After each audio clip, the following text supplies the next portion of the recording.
Utuslah rohmu ya Tuhan, dan jadi baru seluruh muka bumi. Apa persisnya Roh Kudus ini?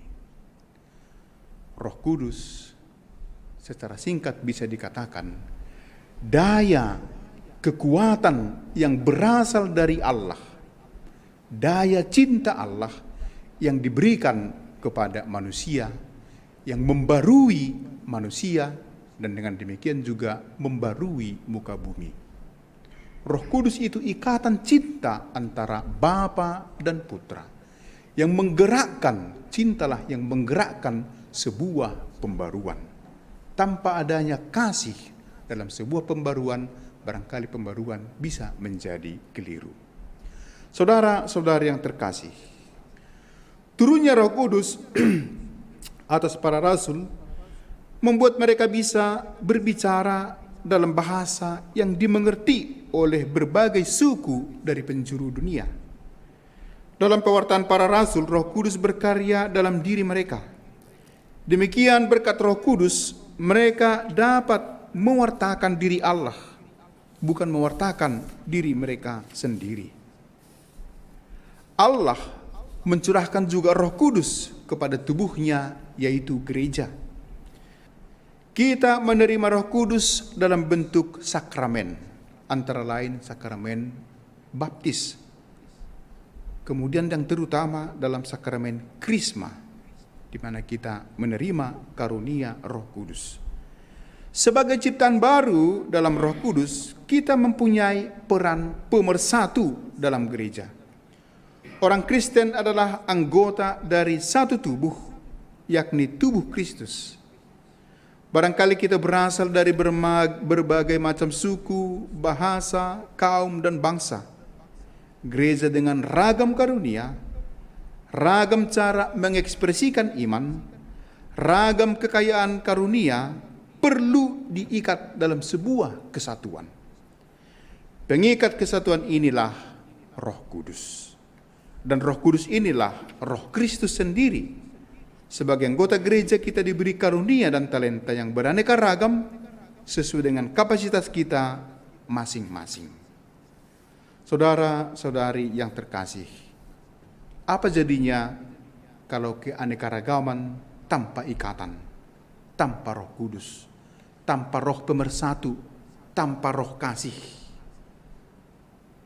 Perpecahan bisa saja terjadi tanpa ada roh, semangat kesatuan, dan semangat kasih dalam diri masing-masing anggota. Kebaruan berkat kehadiran Roh Kudus juga nampak dalam kesediaan para murid berkat bantuan Roh Kudus untuk mengampuni. Pengampunan itu selalu mengendaikan adanya kasih. Mengampuni tanpa kasih itu hanya basa-basi saja. Orang yang mengampuni itu diandaikan dalam dirinya ada kasih.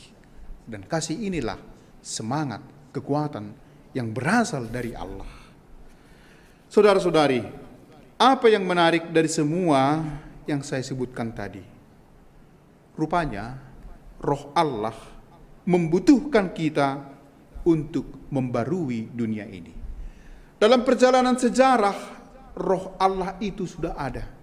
Tetapi Roh Allah itu membutuhkan pribadi manusia agar semangat, daya kekuatan cinta yang berasal dari Allah itu bisa terrealisir, bisa terjadi berkat manusia yang kepadanya Roh Allah itu hadir. Roh hadir dan berkarya dalam gereja. Gereja lahir berkat karunia Roh Kudus. Ketika Roh hadir dalam gereja, maka seluruh misinya akan membuat bumi menjadi baru.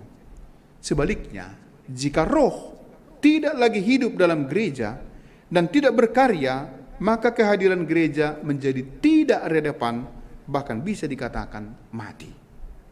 Roh Allah, tanpa Roh Allah dalam seluruh karya gereja, tanpa Roh kasih dalam seluruh kehadiran gereja, gereja itu akan mati. Saudara-saudara yang terkasih, Roh Kudus mengajari kita untuk semua itu. Tapi yang terutama, Roh Kudus itu adalah ikatan cinta semangat kasih yang berasal dari Allah, yang menggerakkan manusia menata relasi dengan Allah, relasi dengan sesama sosial, relasi dengan alam ciptaan, dan relasi dengan diri sendiri. Marilah memohon turunnya Roh Kudus atas diri kita yang akan memampukan kita menjadi utusan duta perdamaian yang membawa wajah dunia yang lebih baru. Utuslah Roh-Mu ya Tuhan, dan jadi baru seluruh muka bumi. Amin.